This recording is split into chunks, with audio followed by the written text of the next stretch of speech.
Item ಯಾವುದೇ ಇರಲಿ try ಮಾಡಿ ಆಚಿ ಚಿಕನ್ ಮಸಾಲಾ.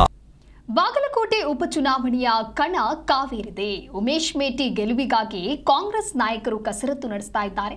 ಡಿಕೆ ಶಿವಕುಮಾರ್, ರಣದೀಪ್ ಸುರ್ಜೇವಾಲಾ ಸಭೆಯನ್ನ ಮಾಡಿದ್ದಾರೆ. ಸುದೀರ್ಘ 3 ಗಂಟೆಗಳ ಕಾಲ ಸಮಾಲೋಚನೆಯನ್ನ ನಡೆಸಿದ್ದಾರೆ.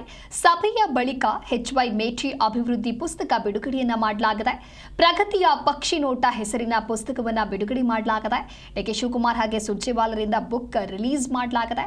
ಪ್ರಚಾರಕ್ಕೆ ಅಭಿವೃದ್ಧಿ ಕಾರ್ಯಗಳ ಅಸ್ತ್ರವೇ ಕೈ ತಂತ್ರ ಅನ್ನೋದಾಗಿಯೂ ಕೂಡ ತಿಳಿಸಿದ್ದಾರೆ. ಬೆಳಗ್ಗೆಯಿಂದಲೂ ಕೂಡ ಸುದೀರ್ಘವಾದಂತಹ ಸಭೆಗಳಾಯಿತು. ಸಚಿವರು ಹಾಗೆ ಶಾಸಕರು ಸಭೆಯಲ್ಲಿ ಭಾಗಿಯಾಗಿದ್ರು. ಇನ್ನು ಉಪಚುನಾವಣೆಯ ಗೆಲುವಿಗಾಗಿ ಯಾವ ರೀತಿಯಾದಂತಹ ರಣತಂತ್ರವನ್ನ ರೂಪಿಸಬೇಕು ಅನ್ನುವಂತಹ ನಿಟ್ಟಿನಲ್ಲಿ ಬಹಳಷ್ಟು ಚರ್ಚೆಯನ್ನ ಮಾಡಲಾಗಿತ್ತು. ಅದಾದ ನಂತರದಲ್ಲಿ ಸಭೆಯ ಬಳಿಕ HY ಮೇಟಿ ಅಭಿವೃದ್ಧಿ ಪುಸ್ತಕವನ್ನ ಬಿಡುಗಡೆ ಮಾಡುವಂತ ಕೆಲಸ ಆಗಿದೆ.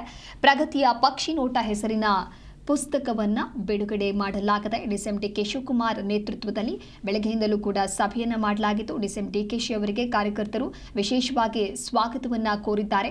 ಅದಾದ ನಂತರ ಕೈ ನಾಯಕರು ಇದೀಗ ಈ ರೀತಿಯಾದಂತಹ ಕಸರತ್ತನ್ನ ನಡೆಸ್ತಾ ಇದ್ದಾರೆ. ಸುಮಾರು 3 ಗಂಟೆಗಳ ಕಾಲ ಸಮಾಲೋಚನೆಯನ್ನ ಮಾಡಿದ್ದಾರೆ.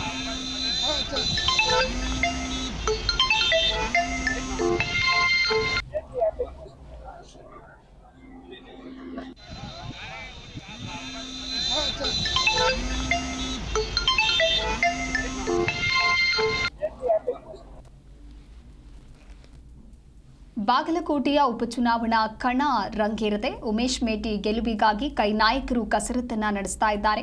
ಡಿಕೆ ಶಿವಕುಮಾರ್, ರಣದೀಪ್ ಸುರ್ಜೇವಾಲಾ ಈ ರೀತಿಯಾಗಿ ಸಭೆಯನ್ನ ಮಾಡಿದ್ದಾರೆ. ಸುದೀರ್ಘ 3 ಗಂಟೆಗಳ ಕಾಲ ಸಮಾಲೋಚನೆಯನ್ನ ಮಾಡಿದ್ದಾರೆ. ಪ್ರಗತಿಯ ಪಕ್ಷಿ ನೋಟ ಹೆಸರಿನ ಪುಸ್ತಕ ಬಿಡುಗಡೆಯನ್ನ ಮಾಡಲಾಗಿದೆ. ಡಿಕೆ ಶಿವಕುಮಾರ್, ಸುರ್ಜೇವಾಲಾರಿಂದ ಬುಕ್ ರಿಲೀಸ್ ಮಾಡಲಾಗಿದೆ. अंग्रेज लोग हैं, वो 1 अप्रैल को अप्रैल फूल्स डे भी कहते हैं. हम लोग तो नहीं कहते, हमारी तो संस्कृति और संस्कार अलग है. पर ये सही है कि अलग अलग मुल्कों की अलग अलग संस्कृति. मोदी सरकार और बीजेपी ने 1 अप्रैल को पूरे देश की जेब काटने के लिए इस्तेमाल किया है.